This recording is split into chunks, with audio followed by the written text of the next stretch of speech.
Have you ever wondered why some activities might cause your feet to feel numb? What if I told you that several typical exercises that you've been told are healthy might actually be making your numbness worse? You might believe it's just age or a minor annoyance. Even worse, they can be robbing you of your independence, increasing your risk of falling, and subtly harming your nerves. I know from experience that not all activity is beneficial, especially as we age. Having journeyed through life for many decades, I want to speak to my fellow seniors, those who are 60, 70, and older directly and honestly. Today, we need to preserve our remaining strength and mobility. Knowing which exercises to avoid is the first step in that process. Let's get straight to the 5 workouts that are negatively impacting your feet and future in a silent manner. Before we begin, I advise you to click the subscribe button and activate the notification bell if you haven't already, so you don't miss any further personalized health advice. Type 1 in the comments if you like this video. If not, input 0 to tell me how I can improve my material. First, stationary bicycling, particularly recumbent bikes. For many elderly folks, the stationary bike is a comfortable and safe way to work out indoors without the risk of falling. With its smooth pedals and supportive backrest, the recumbent bike in particular seems like the ideal option for aging joints. While we pedal and sit, we convince ourselves that we are making progress. However, what if I told you that danger lurks in this very comfort? We frequently fail to realize that prolonged use of these devices puts strain on some of the most delicate nerves in our lower body, particularly the sciatic nerve, which extends from our lower spine to our hips and down to our feet. It doesn't take long for you to experience that recognizable tingling or numbness in the tips of your toes or soles of your feet when this nerve is compressed or irritated. A small sensation can gradually develop into something much more dangerous, such as nerve damage that deteriorates over time and deprives you of confidence, balance, and sensation. However, it doesn't end there. Long-term use of a stationary bike can cut off crucial blood flow to the lower limbs, exacerbating and prolonging numbness in seniors who also have diabetes, poor circulation, or spinal problems. It's a symptom that something is wrong with your body, not merely discomfort. Additionally, when our feet become numb, we are unable to react, walk correctly, or sense pressure or pain. This creates the conditions for accidents, falls, and a series of health issues from which we might not be able to recover quickly. I've known friends, strong, athletic, and resolute friends who ended up in rehab centers for no other reason than that their foot didn't work. They were unable to sense the edge of the stairs, the mat, or the curb. Why? Because numbness's warning signs were disregarded because they continued to perform routines that subtly reduced their strength. I do not intend to frighten you, dear viewer. Its purpose is to gently but firmly wake you up. You underestimate the wisdom of your body. Additionally, it is requesting change rather than resistance when it whispers through tingling toes. The next question is, what are we doing to ourselves without realizing it? The next typical exercise that discreetly applies pressure to your spine rather than your feet may surprise you. Let's examine it more closely. Please let me know in the first comment below if you're still watching and finding these insights useful. Let's now discuss point number 2, 2 forward bends and toe touches. Toe touches appear innocuous, at first sometimes even beneficial. Something you've done since you were a kid that seems to help you stay flexible and loosen up your body. We've all been urged to maintain our flexibility as we age, and many of us heed this advice thinking that bending forward every day will help prevent stiffness for seniors. However, the reality is more nuanced and, to be honest, much more perilous. The spine grows less forgiving as we age. The lower back discs get dehydrated, the distance between vertebrae gets smaller, and nerves are more susceptible to compression. The lower spine is put in a vulnerable position when you bend down rapidly or reach forward in a deep toe touch, especially if you're not supported properly. At the time, it could feel like a nice stretch. But what's really occurring is that spinal nerves which regulate sensation in your legs, ankles, and feet may be pinched. Not all of the time does this pinching cry out in agony. There are times when it's silent, just a slight buzzing sensation in the foot, an odd numbness in the toes, or the sensation of walking on cotton. And that numbness might become a recurring visitor once it starts. Some men and women I know began their days stretching as usual, and after a few weeks or months they discovered that they could no longer feel their feet properly. What started off as a routine turned into the cause of long-term nerve damage. The ease with which this type of harm can go unnoticed is particularly concerning. Numbness is dismissed as a sign of inadequate circulation. We tell ourselves it's a natural aspect of growing older.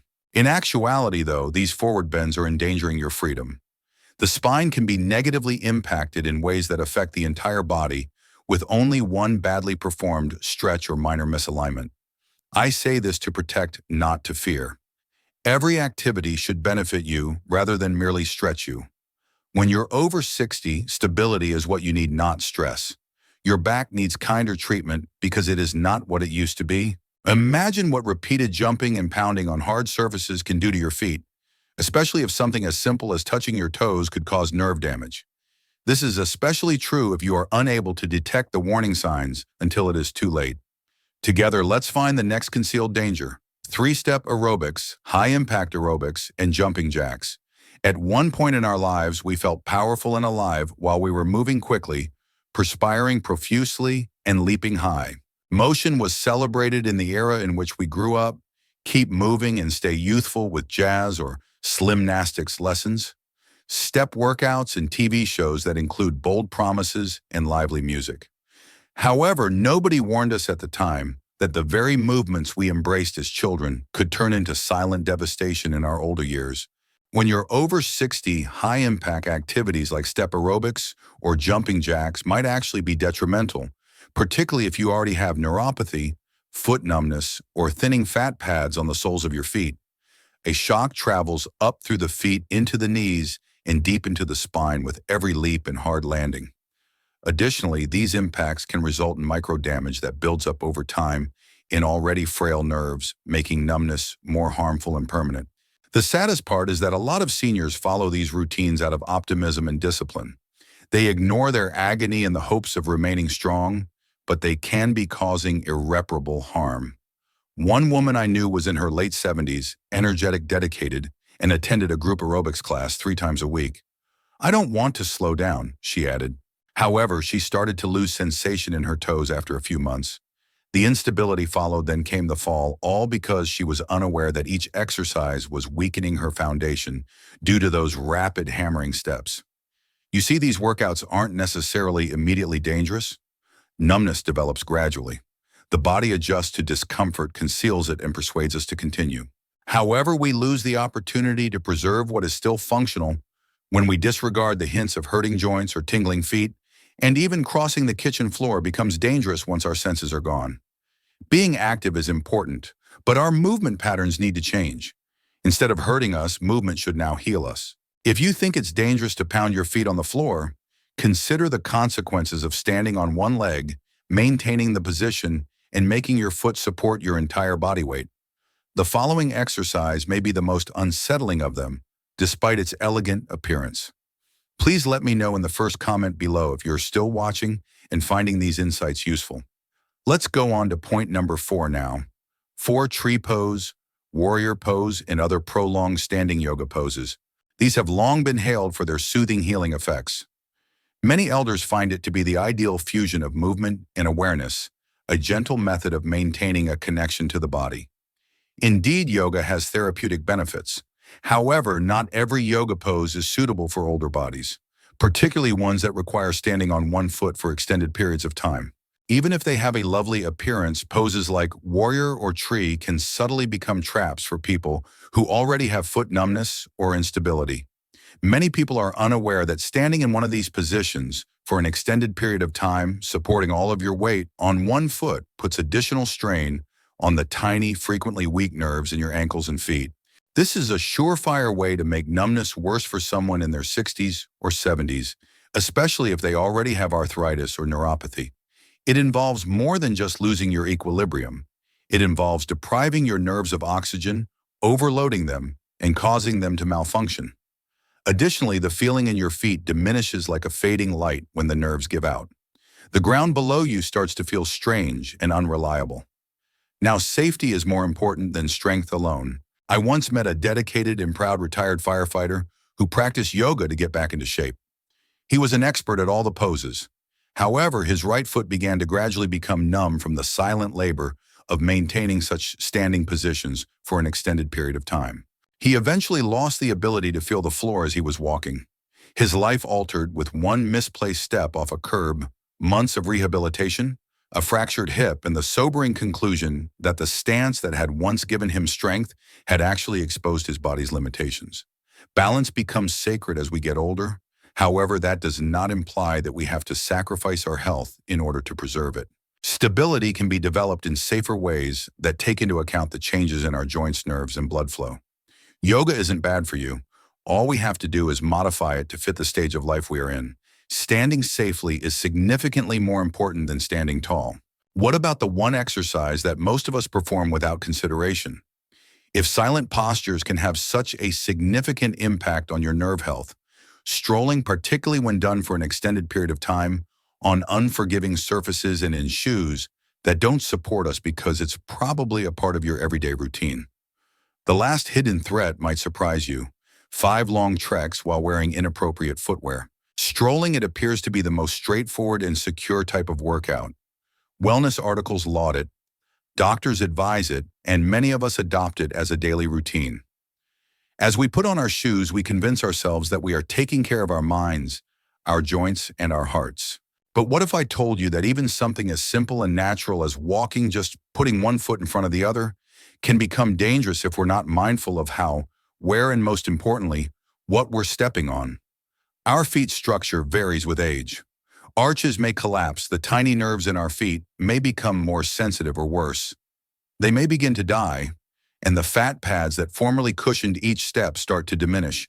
Walking long distances without appropriate footwear, shoes that provide adequate cushioning arch support, and a broad enough toe box not only invites discomfort, but also creates the conditions for gradual nerve injury. The tibial and plantar nerves, which run along the sole and into the toes, are particularly vulnerable to compression from improper footwear. Over time, such compression causes tingling, numbness, and the unnerving sensation that your feet are disconnected from the rest of your body. Nerve irritation, inflammation, and loss of balance are all made worse by the repetitive stress of walking on hard concrete, uneven sidewalks, or slick flooring. Every morning, rain or shine, I would go for a walk with my neighbor, a gentle man in his early 80s. He was wearing sneakers that he had owned for years, believing them to be comfy and broken in. However, his feet's numbness gradually worsened. He trod on a tiny stone, although he was unaware of it. The blister that was developing from the seam pressing against his heel was invisible to him. A minor cut had developed into a serious infection by the time he sought medical attention. He was hurt by anything other than the walk. It was the unprotected stroll. You see, it's only safe to walk when your senses are intact and your feet are properly supported. More than just sensation is taken away when numbness sets in.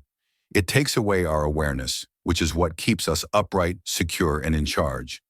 Therefore, consider whether your shoes are helping you or subtly hurting you before you go out tomorrow. You may be asking yourself, what can we do safely now that we've discovered these hidden dangers? Is it possible to maintain our strength, adaptability, and equilibrium without jeopardizing the aspects of ourselves that we most depend on? Let's examine the exercises that genuinely respect and support the aging body. What you should do instead. It's normal to feel unsure, perhaps even disheartened, after learning about the workouts that might be damaging your nerves and feet. If I shouldn't be riding my bike, stretching, jumping, or even walking for too long, what else am I supposed to do? There's still a lot you can do, I assure you. Staying active isn't enough, though. You also need to move wisely and with compassion for the body you've worked so hard to build over the years. We no longer need to demonstrate our strength in this chapter of our lives. It's about selecting exercise that honors an aging body's wisdom and fragility. It all comes down to doing activities that support rather than test your nerves, that rejuvenate your joints rather than wear them out. You may definitely receive that kind of care because you deserve it. Adopt a mild supported movement style first. For instance, chair yoga lets you stretch and take deep breaths without straining your feet or spine. We all need greater room in our bodies and a calmer nervous system, which it provides. Alternatively, consider water-based workouts like water aerobics or swimming. Without putting too much strain on your feet, the water helps you support your weight, reduce joint pain, and improve circulation. For elders, it's among the safest and most revitalizing types of exercise, as long as you wear appropriate footwear that fits your feet properly and provides adequate support. Even a quick daily walk of 10 or 15 minutes can be therapeutic. Not only soft shoes, but shoes made specifically for elderly feet, even if you don't immediately notice the difference your body does. Then there is Tai Chi, a gentle exercise that enhances inner peace, balance, and coordination. Simple, attentive movement, no pounding or jumping. People in their 80s who had feared they would never regain their confidence have started practicing Tai Chi. Above all, pay attention to your body at all times. Preserving is the aim, not pushing. When in doubt, consult a physical therapist who is knowledgeable about the requirements of senior citizens. They can create a plan based on your objectives and condition. Doing more is not the goal of movement today. It's about taking care of your body for many more years to come. Let's select physical activities that respect our aging bodies, safeguard our nerves, and grant us the gift of secure independence. Last words, a senior's message to another senior. I have learned a lot as I've aged. It has taught me the value of being present, the beauty of slowing down, and the silent strength of wisdom. But this is probably one of the most humble things that growing older has taught me. Our bodies will constantly communicate with us. If we ignore them when they first speak softly, they will speak to us more urgently later. Old age isn't the cause of the odd tingle in your feet, the dull ache in your lower back after stretching, or the loss of balance that feels like clumsiness. Your body is telling you to be kind by tapping you on the shoulder. I've been carrying you for a while now. Please look after me. You see, we didn't think when we pushed through pain when we were younger, not because we didn't experience agony, but because we thought that strength meant disregarding it. We ran harder, leaped higher, and lifted heavier. We believed that resilience was the capacity to bear hardship. However, resilience is now a very distinct concept. It lies in our capacity to accept, modify, and honor the body that has been bestowed upon us despite its ever-changing state. I'm 90 years old. I've witnessed the passing of the seasons and the fall of strong people, not because they were weak, but rather because they failed to notice the silent toll that was taking on their nerves, feet, and equilibrium. They were unaware that the workouts they had relied on for years were gradually eroding their foundation. They were unaware as no one informed them. Now that I've lived long enough to see the reality behind the surface, I'm telling you this not as a trainer or a doctor, but because movement is still vital. Movement must now originate from a place of intention rather than intensity. Even though our bodies yearn for it, we no longer have anything to prove. Right now, we must safeguard what remains, maintain the independence we value, and put safety before perspiration. Please don't ignore it if you've ever had foot numbness following a bike ride, walk, or stretch. Your nerves are whispering that something isn't quite right. When you feel numb, ignoring it now could lead to something much more serious tomorrow. So while it's nothing to be afraid of, it is something to honor. I now consider my feet to be silent companions that have accompanied me on every journey through life, rather than only being instruments that help me get around. They have supported me through love, grief, joy, and pain. They have run, tripped, danced, and remained motionless in awe. They are now deserving of compassion. They deserve well-fitting shoes, restorative workouts, and a pace that honors the years they put in. So does yours, slowing down not because you have to, but because you want to, has a certain dignity. Selecting activities that offer something back, something enduring, something restorative rather than making you work harder has its advantages. It's not about doing what you used to do in this stage of life. Right now, it's about doing what's best for you. This could entail walking less but smarter, stretching less but more mindfully, and replacing your old habits with ones that keep your feet safe, your worries at bay, and your balance stable. Your future can still be shaped by you. You still have important options. You have the option to prevent numbness from developing into something more harmful. You don't have to wait for a fall or fracture to teach you the lesson. Every step you take today, whether it's slow assisted or in a pool, makes a statement. So you can start out slowly but purposefully. This body is still important to me. I still cherish this existence. I still have faith in the future. So from senior to senior, look after your feet. More than just your foundation, they serve as a link between you and all of your remaining destinations. Furthermore, let me reassure you that it is never too late to alter your intended direction. There's always time to make a change. It's never too late to pay closer attention to your body. Furthermore, it's never too late to proceed wisely, rather than unsure of where to go. Choose the kinder route. You'll be shocked at how powerful it feels. The purpose of these insights is to encourage you to live life to the fullest and most genuine. I would be delighted to hear from you. Now think for a moment, then share one thing you've learned that you want to apply in your own life on this path of accepting these realities. Let's help one another. Please give this video a 1 in the comments if you liked it.